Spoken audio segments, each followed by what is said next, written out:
specific fantasy ones, the amount of members and stuff is ridiculous compared to what it was. So it's good for the sport, it's good for fantasy, and I suppose it's good for you guys playing and coaching that there's a bigger pool of players to grab from. Absolutely, yeah, absolutely, 100%. So, boys, who do you support then? Who's your NFL teams? Only the best team in the league, 49ers.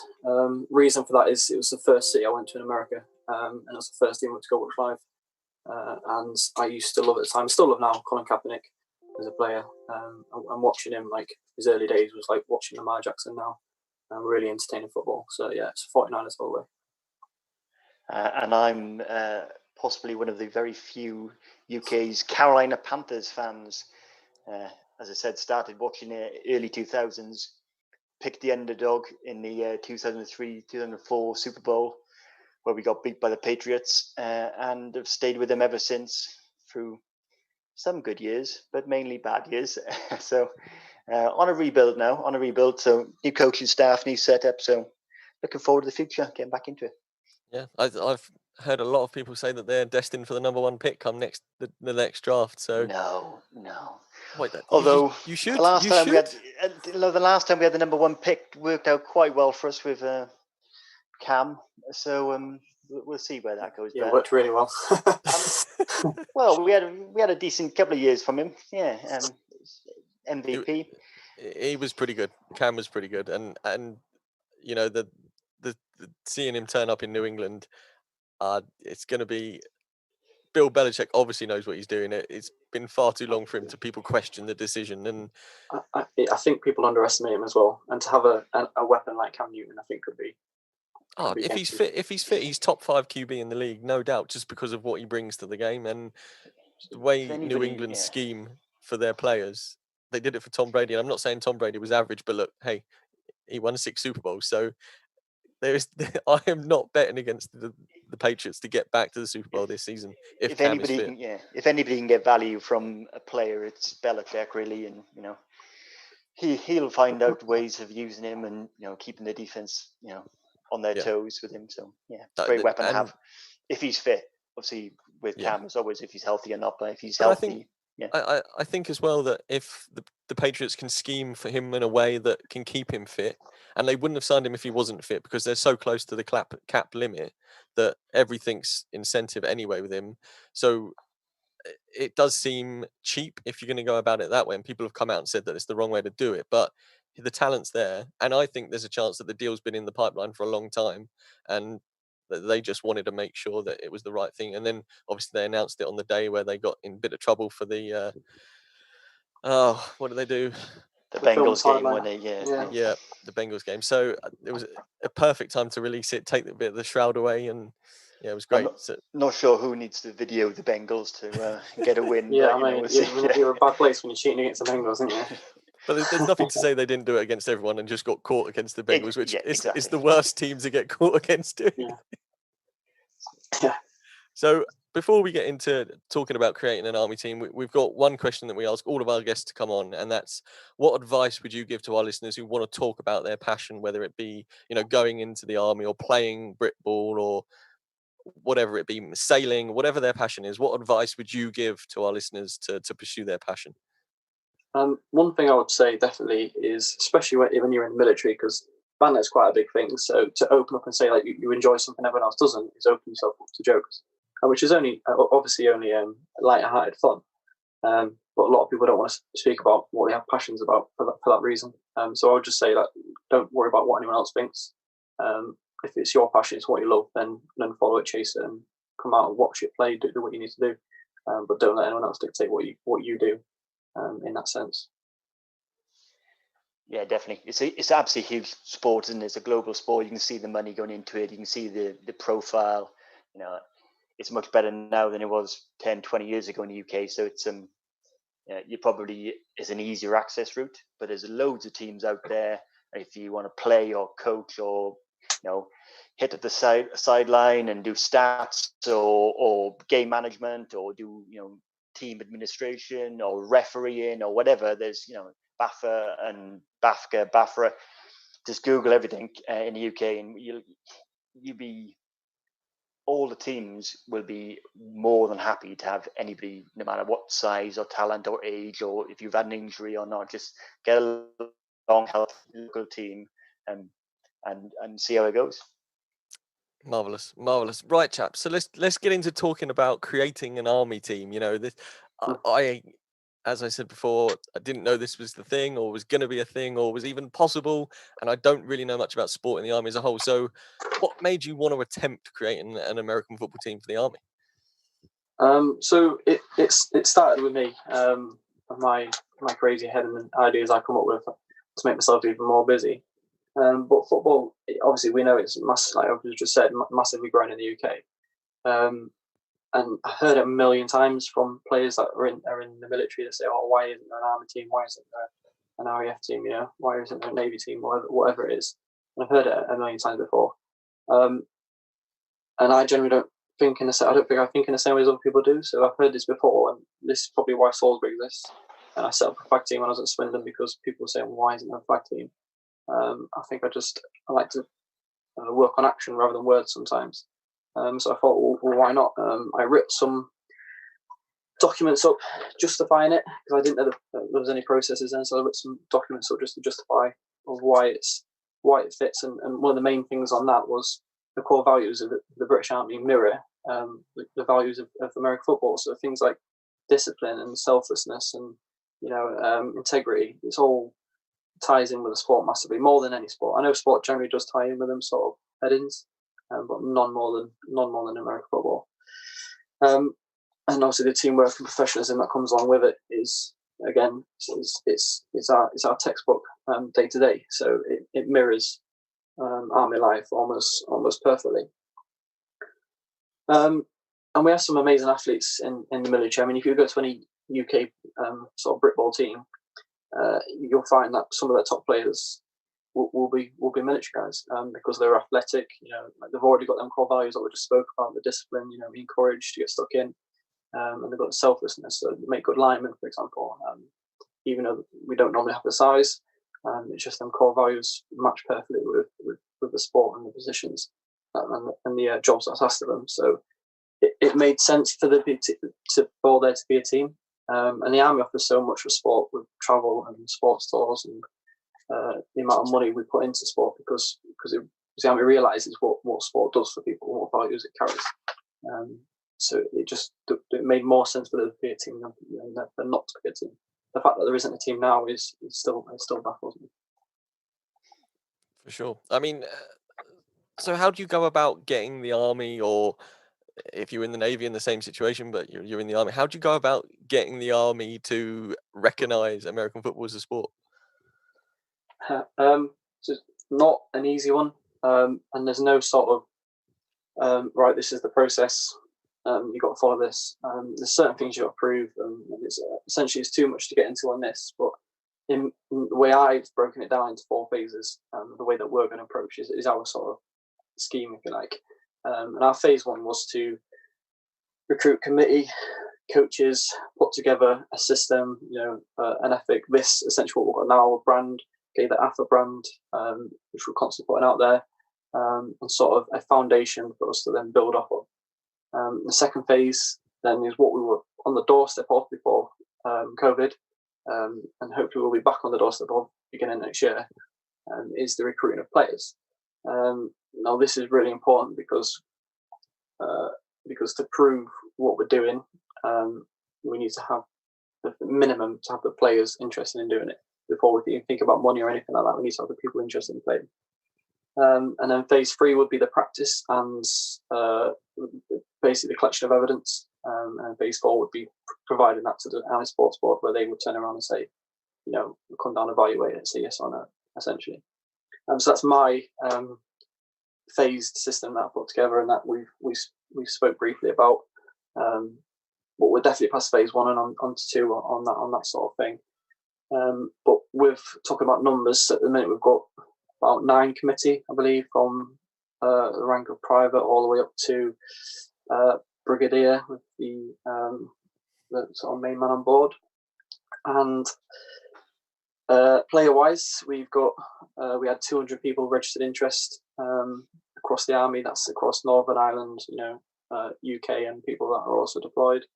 And we've got 33 coaches, 21 of which are were on a course just before coronavirus kicked in, and this was just a army specific course. So we essentially put our own. So BAFTA put a course on for us, and we put all our own students towards it and created 21 coaches in one day.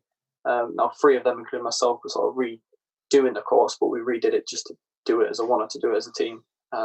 So altogether we've got 30 coaches. I think there's only a small handful, maybe 1 or 2, who aren't currently qualified. So we've already got a really strong coaching staff.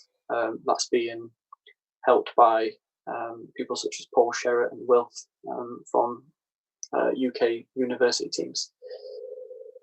So there is no. You can tell by the numbers we've got. Interested people going out of their way to email us, and with surprise going, oh, there's an army, there's an association set up. They're going through the process of trying to get, established as a sport.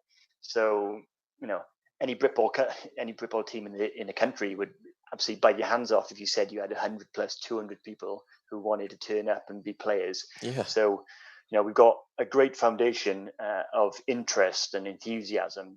We've got people who've been in the game for 15, 20 plus years, coaches, administrators, everything. So, trying to bring all of that together, it seemed like an obvious thing to do. Just, the main question is, why hasn't he been done before, I suppose? But, we're getting there. We're taking baby steps there. It's good. Any forward motion's good motion, right? So exactly, you're going in the right direction. I have 2. Games, right?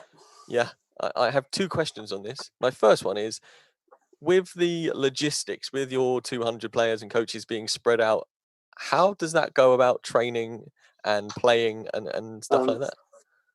So same as any army sport, really. There'll be a centralised location. People will get a call-in notice. This is when we're established and recognised. They'll get a call-in notice. They'll come down for a week. Well, they'll be asked for a week, from morning till noon, and we'll essentially thrash them for a week, and then they'll go back to the units, and we'll do that on as much regular basis as we can. More so when you've got things like games and camps coming up. But yeah, essentially like that. For now, it'll be 1 day training camps in the Midlands, so it's sort of centrally located. But they all get travel put on against another thing the army do that's great. They'll get given cars and transport to get down there. Well, that's cool. So so with the big numbers, because of the jobs that everybody's in and they've all got different commitments, they might be in work or away or whatever. So you almost have to have more numbers than you would do if you were working on a very localized club, Sure. where you could guarantee everybody turning up, every Wednesday night or twice a week, or you have to have a bit more of a wider foundation of interest to kind of distill down into a proper team. And that's the same reason as why we've got so many coaches, because we've got in positionals we've actually only probably got about 10, but the rest are assistants, and the idea is when one goes away, one of the assistants fills that gap and takes it up. So we're never down a coach. That's awesome. I was thinking about it, and I thought if you couldn't get players from a certain position to play for a certain time, if they were on tour or away or couldn't make the trip, then you'd be. So is it? I don't know about Britball. Do you have a roster limit, or can you literally drag anyone from your pool into the game? Day to day, no. I know there's. So for instance, if we did sort of international competitions or something like that, I know they have sort of caps on how many players you can take. If we do go to, so we'll speak about it in a moment, but if we do go to the States, for example, on like a sports tour, then again we're going to be capped on how many players we can take and coaches. So yes and no. We'll take as many as we get. Yeah, but I guess if you're going on a tour, then you'll know when it is, and you can get your players sort of notice period for that if they're available, right? So rather than just a standard game on whatever day it is that Britball play on, rather than having a short time between games to drag players from wherever they be in the country or away and stuff, on a tour or playing in America, you'd have much more chance to get a team together, per se, I presume. Yeah, exactly. And we're trying to do it so we can, rather than rely on a few superstar players who've got bags of experience, trying to get that whole, through the coaching, through good coaching, through the schemes we would have, people can, whoever's there should be able to do a job and come together for the game and for the week beforehand. So yeah, and the scheme is written to not rely on sole talent as well. So we are using very similar offense to West Point, in the sense that we're using a triple option, sort of flexible look on offense, and then defense is relatively standard defense, 3-4 under. And essentially, it doesn't rely on somebody to be able to throw downfield really far. It doesn't rely on one star running back. We've got it's got options to the offense, and we've got a very simple defense to install. So, before we talk about West Point, I've got a couple of questions about: have you had any help from them if you're running a West Point system, perhaps, or have you just copied the model? So was that a question? Was it? It will be, but before I forget my other question, having the large player pool of 200, so other Britball teams, I guess they don't have that many players to choose from. Does that strengthen your position as a team when it forms, having a larger number, or because will players that aren't in the army be allowed to play, or is it purely an army team? And does that then limit the talent that you might possibly be able to play?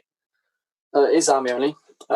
Yes, it may sort of limit, but one thing we'll always get guaranteed: it's going to be someone who's fit, who's conditioned, ready to play a sport. We're never going to get someone that's out of shape or talented but not fit.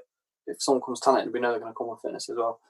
So we're guaranteed some stuff, but yeah, it sort of does limit it. And that's the 200 people that are interested are both, and that's regular reserve. So they only have to be in reserves as well to be a part of it.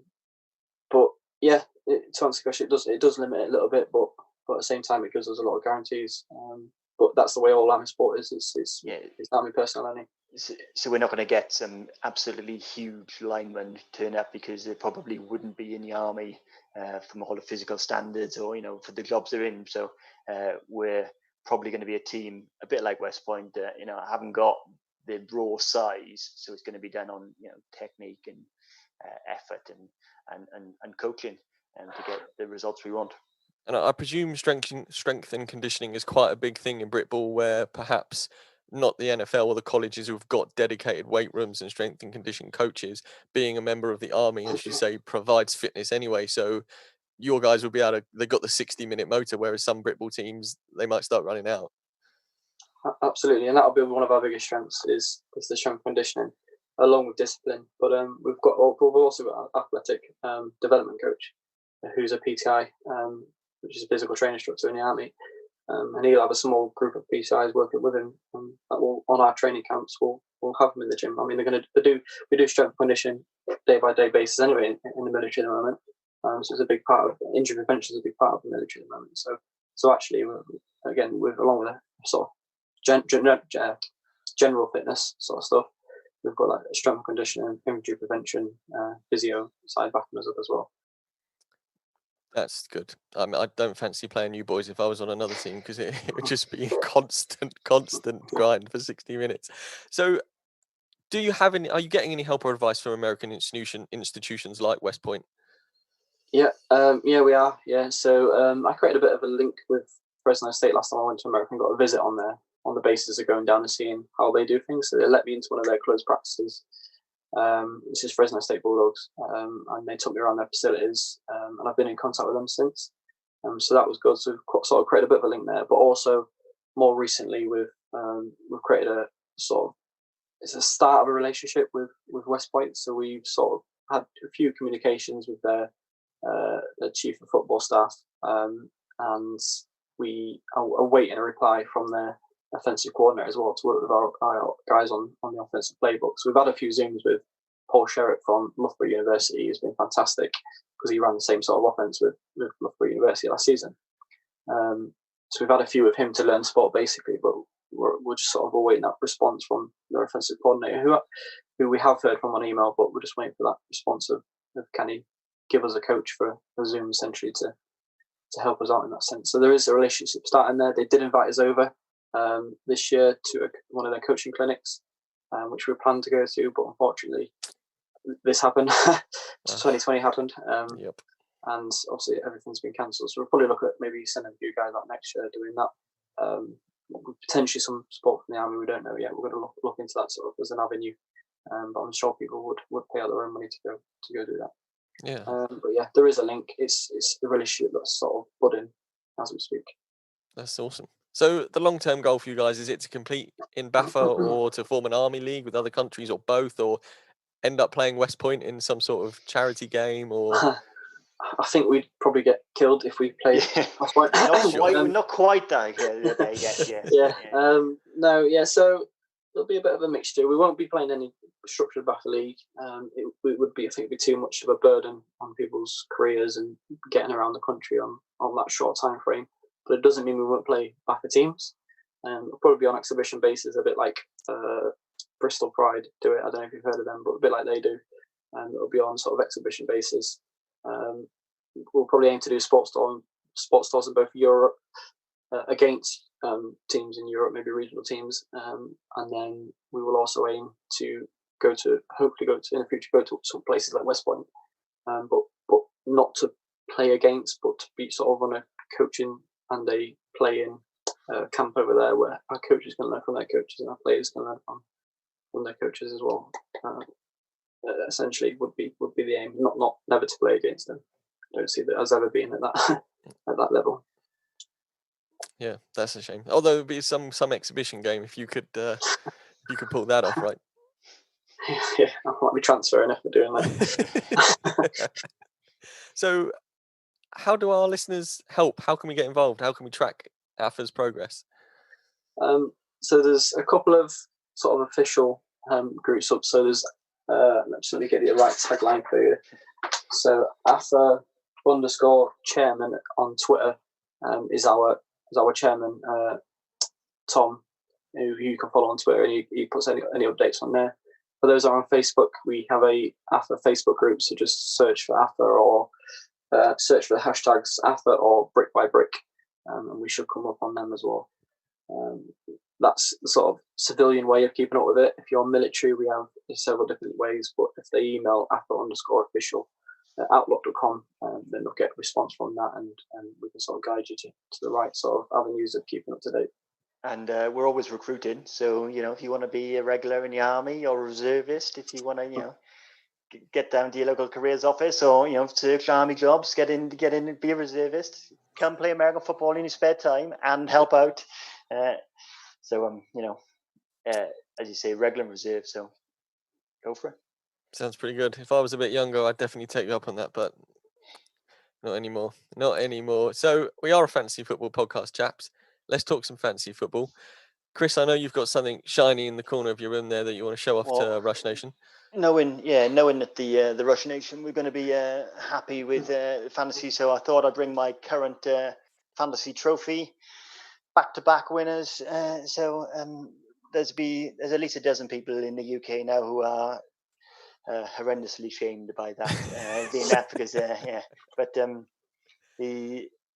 so big into fantasy and have been for back since the uni days. So that league's been going for we're going into our 11th year now. So same guys going into 11 years. So you said you're back to back. So you're going for the three-peat? So I'm the commissioner of the league. And it took me 9 years.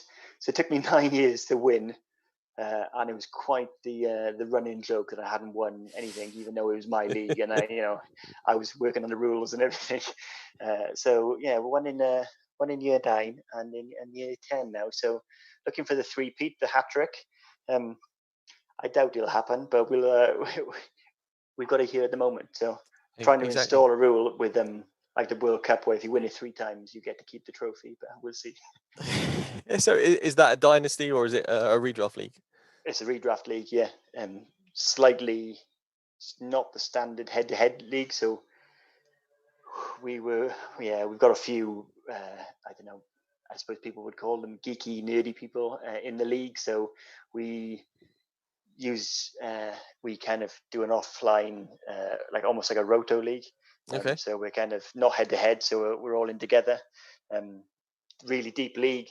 So 10 starters, 10 bench, and no pickups. So you draft, and the big auction at the beginning of the year is key. So it's pretty niche and pretty tasty, but yeah, it's something we do keeps us out of trouble, I suppose. Excellent. And was that your only league? How many leagues do you play in, Chris? No, that occupies. There's lots of trades going on, and it occupies a lot of hours and time on Excel and everything like that. So, and as soon as anything goes wrong, I've got a dozen guys emailing me and texting me, going, "Oh, that's not quite right," or whatever. So yeah, it takes up all my time. It sounds pretty intense, but you got the championship, right? So sitting top of the mountain. Just win everything else. And how about you, Abe? Do you play? Do you know that guy you invite along to sit at the bottom so nobody else probably gets hurt? Yeah, that's me. Yeah, no, I've done it a couple of years, but I think I do that much with the sport that I just forget about fantasy league. So I don't change my players or anything. So like, I've got guys on a bye week, can't start in. So no, I have done it in the past, but I've not for the past sort of 2 years. I don't think I've really got into it. I think I might have even drafted Kaepernick on the last time I played, to be fair. As you heard earlier, Abe's much more into the physical world rather than the fantasy world. Yeah, he's helping out everywhere. So. That's fair enough. Well, if you ever need advice, mate, you know where we are. Now you know about 5 Yard Rush. We dabble in the fantasy a little bit. So in regards to the Army and is there a lot of American football fans in the Army? Not necessarily wanting to get into playing, but fans of it in general, or is it a lot more than I ever expected? Alongside the 200 people that are registered to play, there's probably another 30 to 40 that I've met that just don't want anything to do with AFA because they don't want to play, they don't want to coach, but they still love the sport. So every year, one of our good friends called Dave he organises do you know the flag bearers at Wembley and Tottenham? Yeah. So the military guys that get to hold the flag at the beginning, so he organises all that for the Army. So I was lucky to meet him last year, and I got to go do that at Tottenham Hotspur Stadium with Chicago Bears and Raiders game.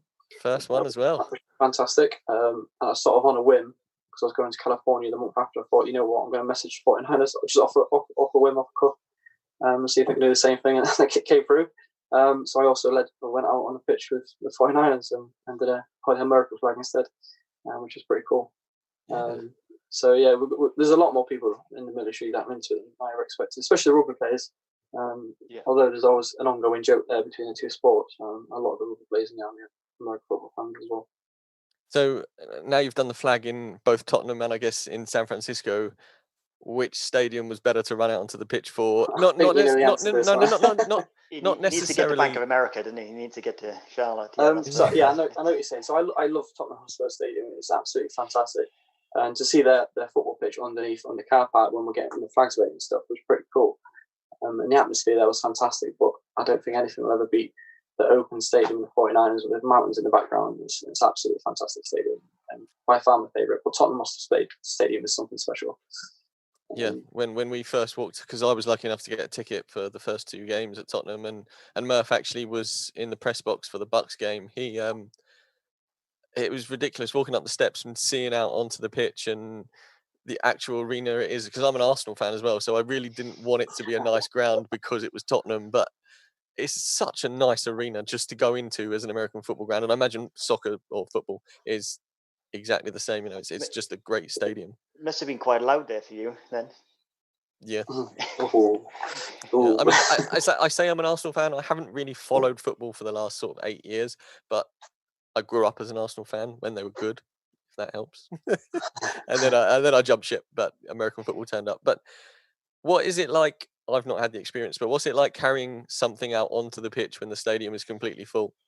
It's pretty awesome. Chris, have you ever done it?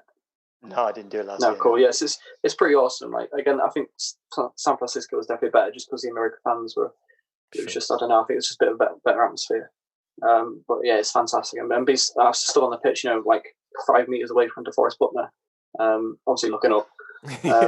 But it was amazing, honestly. And people like George Kittle there and seeing him in real life, it's unbelievable. And then being on the pitch with them when they're coming out and when the national anthem's going. And obviously, what the Americans like, they absolutely love it. So yeah, it was brilliant. But it was still amazing at Tottenham as well. How loud it was. It was unbelievable. Yeah, it was good at Tottenham, and I can only imagine what it's like in America. I've not yet been to a game in America, but I can't wait. And I think there's something about walking out pitch level as opposed to being in the stands and being, like you say, so close to DeForest Buckner and George Kittle and stuff. It's just another world. I mean, we were lucky enough to attend an NFL live event in, where was it, London Bridge, and we got to meet some of the players a bit backstage, and they are just ridiculously sized human beings, and that's without pads and stuff, and they were just in jeans and a t-shirt and made me look like I was a 5-year-old. So yeah, I can only imagine that it was pretty fantastic. Fantastic. And with the Raiders one as well, we stood when they were coming out the locker room. We stood in front of them, right, and we were obviously all in the zone. And I tried to lean over and shake Derek Carr's hand. I shouted his name. I was like, Derek. And as I did that, the ref was walking backwards in front of me, so I got clean taken out by this referee. Never got to shake Derek Carr's hand. He's got embarrassed in front of everybody, getting knocked over by a ref. But still a great experience. Yeah, fantastic. And is that something you can apply to do again? Like, can Chris apply, or? Yeah, we would have done it this year again. But unfortunately, there's no London games this year. But yeah, another reason why people need to join the army and join the reserves. Yeah, get in. Yeah, it's hard work. Don't get me wrong. It's like a long day, a very long day. You're there first thing in the morning. You know, you're one of the last to leave. But it's good. It's worth it. Definitely worth it. Oh, that sounds incredible. And hopefully, well, maybe we can get pitch side or something soon and experience a little bit similar to that. But no, you know, I hope you both can apply in the future and get out there, because it sounds definitely something like you never forget. But guys, this has been absolutely incredible. Do you have anything else you want to say about AFA before you leave, or anything else you want to plug, or, you know, let Rush Nation know how they can help, where they can find you on Twitter and Facebook, and just go for it once again, so everybody knows what AFA is and what they can do. Yeah. I mean, we've sort of told you where to find us, Twitter and Facebook. But also, if you're a civilian coach or something like that, and you want to be involved in a sense, the same as Paul Sherritt and Will Farr, helping us out and educating our coaches, or you've got any material that you think would be useful, and get in touch. You know, although we're military, and we're very open to support and to working with teams, and, you know, but little things like getting our young coaches in with other Britball teams, getting them down to training, getting them learning would be fantastic. So yeah, if there's anyone out there that wants to get involved in that sense, then absolutely give us a message or give me a message. I'm very easy to find. Not many people called Abraham. I'm very easy to find on social media, or just find one of the 5 teams I coach for. You probably got all of me that way as well. Just get involved with us, and if you want to be involved. Great stuff. Right, let's leave with some NFL predictions. Abe, do you think the Niners can go one step further and lift the Lombardi next year? Not just saying it because I'm a fan, but they can 100% within their skill set to get that far. You know, we've absolutely got the talent, and we've had a really good draft and a really good off season. Teams that I think will stop us, probably Saints, maybe. The ones we're looking at that could be the biggest challenge. And obviously, you can never write off people like the Chiefs and Patrick Mahomes. So, yes, I think we can. But if it's not the Niners, I'm going to go with the Saints. Nice. Probably got one of the deepest rosters in the league. The Niners is skill all over the field. So really, it's the defense as well is unbelievable.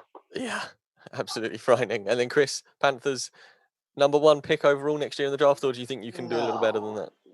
So we're in a tough division, I mean. So you're in the best division, I think.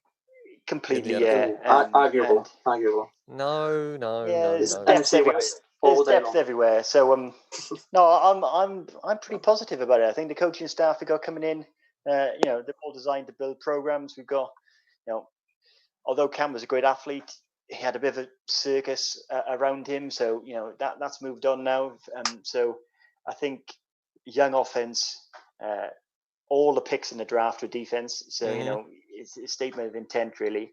And, you know, we got some has-been QBs in the conference, so we can hopefully pick up a few wins. We can pick up a few wins and get closer to 500. Yeah, definitely not a number 1 pick, though. There's a lot of bad teams in the league. Yeah, there are, but I think if you're going to blow it up properly and get the number 1 pick, then what's the point in picking up 15? Like, you don't get the best. I'm not. We'll see. We'll see how it goes. I prefer to, you know, get up close to 500 in the first year, and then we'll go on from there. You know, upwards is the way you want to be going. I think you've always got to play only for way you can go. You've always got to play for a winning record, haven't you? And tanking's no fun for anybody. But hey, I mean, you drafted a whole load on defense last year, and if you do end up picking near number 1 or somewhere around there and getting an offensive position or 2 to join Christian McCaffrey, then hey. And Bridgewater did all right when Breeze was down. So yeah, I'm not too down on it. I think I'm probably one of the only guys who aren't down on us. But yeah, I'm not too down on us. Yeah, get back to the Super Bowl in a couple of years' time. Be fine. Good stuff, boys. This has been absolutely fantastic. Thank you so much for coming on and sharing the story and letting everybody know about it. We appreciate your time. Can I just have a bit of a sentimental end? Go for it. On a serious note. So I just want to throw a shout out to the Swindon Storm family at the moment, because they've just sadly lost one of their players, their old quarterback and coach, Greg. Absolutely great guy. Loved working with him. So big shout out to that organisation and their family. Good stuff. Yeah. So Abe, Chris, thank you so much for coming on, guys. It's been a blast. Hopefully we'll see Alpha take off in the near future, and we'll see you all over the place knocking people about with strength and conditioning, because that's the dream, right? Absolutely. Yeah. And discipline. Brilliant. Cheers, guys. Well, appreciate your time, and yeah, we will definitely chat soon. Thank you so much for coming on. Cheers. Thank you very much. Cheers, guys. Good luck.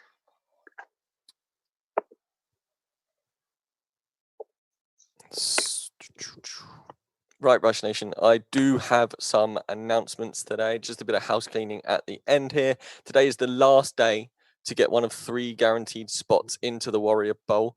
So find the correct post on our timeline, follow us and at the Warrior Bowl, and also retweet the post whilst replying with 2 friends. God, that was an absolute mouthful. Sorry. We will announce the winner tomorrow on Twitter, so turn those notifications on.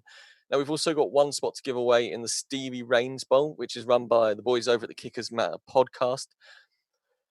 This is where Steve unfortunately passed away recently, and the boys over at Kickers Matter, he was a big part of what they did, and he was an even bigger part of the NFL UK community, and sadly missed by everybody. And, it was way too soon. And what Jack has done setting up this bowl is absolutely fantastic. And we've been lucky enough to be given a slot to give away in this really cool thing. So the minimum requirement to get in is to follow us, which I presume as Rush Nation you are already doing, because if you're not, why not? And then to follow Kickers Matter, which is at Kickers_Matter on Twitter. Donate to Cancer Research UK, but be creative. I mean, if you knew Steve, share why this matters to you. Post a video, maybe recreating something Steve is known for, and then make a donation to cancer research as much as you can, because it is one of the biggest killers in the country. And if we can eventually beat this, then absolutely fantastic. Get creative.